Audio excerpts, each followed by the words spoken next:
एक समय की बात है। मंथरक नामक एक जुलाहा था। एक दिन जब वह कपड़ा बुन रहा था, उसके करगे का लकड़ी का चौखटा टूट गया। उसने एक कुल्हाड़ी ली और जंगल की ओर लकड़ी लाने चल दिया, जिससे कि वह नया चौखटा बना सके। वह जंगल में चारों ओर घूमा, किंतु उसे उचित लकड़ी नहीं मिली। वह जंगल से समुद्र के किनारे की ओर गया, जहां उसे एक विशाल वृक्ष दिखाई दिया। उसने सोचा, यदि वह उस वृक्ष से लकड़ी काट ले तो उसे जीवन भर के लिए अपने चौखटों के लिए लकड़ी मिल जाएगी। जैसे ही जुलाहे ने वृक्ष को काटने के लिए कुल्हाड़ी उठाई, वृक्ष पर रहने वाला एक जिन्न बोला, और जुलाहे, यह वृक्ष मेरा घर है, इसको छोड़ दो, क्योंकि यह मेरे शरीर को समुद्र से आने वाली ठंडी हवा से बचाता है। जुलाहे ने कहा, श्रीमान, यदि मैं यह वृक्ष काटकर लकड़ी घर नहीं ले जाऊंगा तो मेरा परिवार भूख से मर जाएगा। अतः कृपया तुम कहीं और चले जाओ, क्योंकि मुझे यह वृक्ष काटना है। जिन ने उत्तर दिया, यदि तुम यह वृक्ष नहीं काटोगे तो मैं तुम्हें तुम्हारी इच्छा अनुसार एक वरदान दूंगा। जुलाहे ने कहा, श्रीमान, यह बात है तो मुझे घर जाकर अपनी पत्नी और मित्रों से पूछना होगा। जब मैं वापस लौटूंगा तो मैं जो भी मांगूंगा तुम्हें देना होगा। जिन ने यह बात स्वीकार कर ली और जुलाहा खुशी खुशी घर लौट गया। नगर में वापस आकर वह अपने मित्र नाई से मिला और बोला, मित्र, एक जिन ने मुझे मुंह मांगा वरदान देने का वचन दिया है और मित्रों और मेरी पत्नी से मंत्रणा करने का समय दिया है। मुझे बताओ कि मुझे उससे क्या मांगना चाहिए।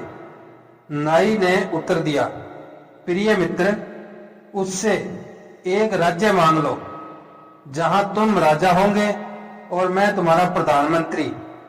तुम्हारे पास एक महल होगा, जहां तुम वैभवपूर्ण जीवन जी सकोगे।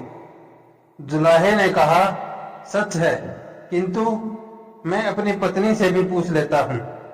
नाई ने कहा, एक समझदार व्यक्ति को कदापि स्त्रियों से उनकी राय नहीं पूछनी चाहिए।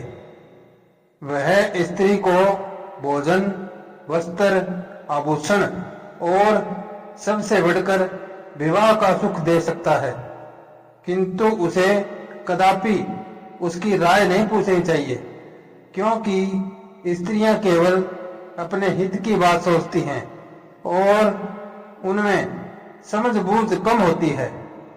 दुल्हे ने उत्तर दिया, यद्यपि यह सच है, फिर भी मैं अपनी पत्नी से विमर्श अवश्य करूंगा, क्योंकि वह मेरी धर्मपत्नी है। घर पहुंचकर उसने जिन और वरदान वाली सारी बात अपनी पत्नी को बताई। उसने उसे यह भी बताया कि नाई ने उसे क्या सलाह दी है। उसकी पत्नी बोली, मेरे नाथ, कोई भी समझदार व्यक्ति बच्चों, नाइयों, नौकरों और भिखारियों से परामर्श नहीं करेगा। एक राजा का जीवन कठिनाइयों से भरा होता है। उसे एक मिनट का भी आराम नहीं मिलता, क्योंकि राज करने वाले को समय ही नहीं मिलता। एक राजा के जीवन की कदापि इच्छा मत करना।